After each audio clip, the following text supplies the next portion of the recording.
I just wanted to comment as someone who worked for the County Department of Mental Health, Riverside County, what I think would be helpful, and that is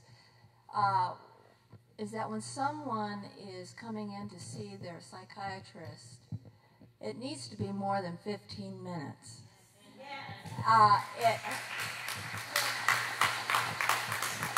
Not only that, but that person, that's a real special relationship between the doctor and that person, that client consumer. Okay, I think it's real important to allow more time so that they can at least talk. I'm not saying an hour, well, that would be great, but I'm just saying it needs to be more time. What I observed was a lot of times people would come in to see their doctors, some from boarding cares.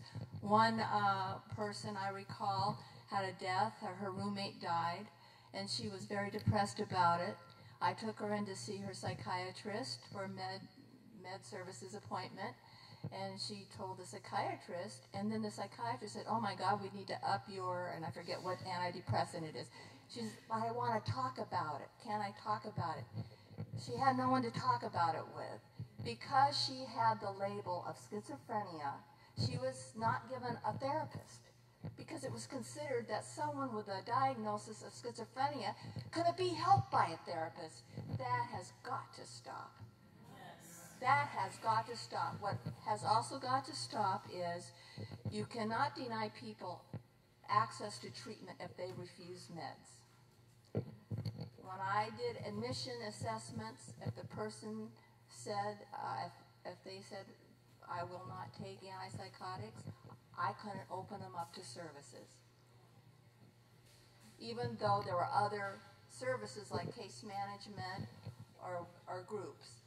I think that needs to change. What I could say is, and I remember it very clearly, is when you had just finished your residency and he was going on to be on staff at a private psychiatric hospital, the Westwood, and I know that I had already decided I was going to commit suicide because I knew I was scared to death to change UCLA to a new hospital because UCLA was where I was familiar with. I was familiar with UCLA.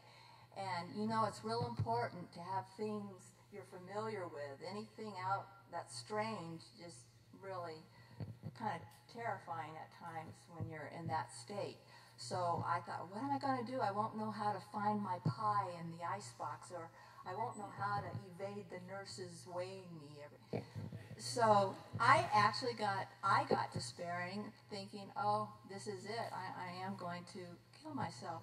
And I remember Dr. Dorman came in to talk to me about the move, and he said, you know, that he was going to have me transferred, which in itself surprised me because I thought I was going to go to Camarillo. And I remember telling him, I can't go. And you said, he said, why? But the way he said, why? He went, why, Kathy? And it was the tone of his voice. He sounded really sad. He really sounded, he understood my sadness. I still had my eyes closed at the time, so I wasn't looking at him, but I sensed in his voice that he validated what I was feeling, and he was concerned about that. And I remember that really strongly. And it made me feel within myself, wow, maybe I am worth caring about. Maybe there, you know, maybe I am worth caring about.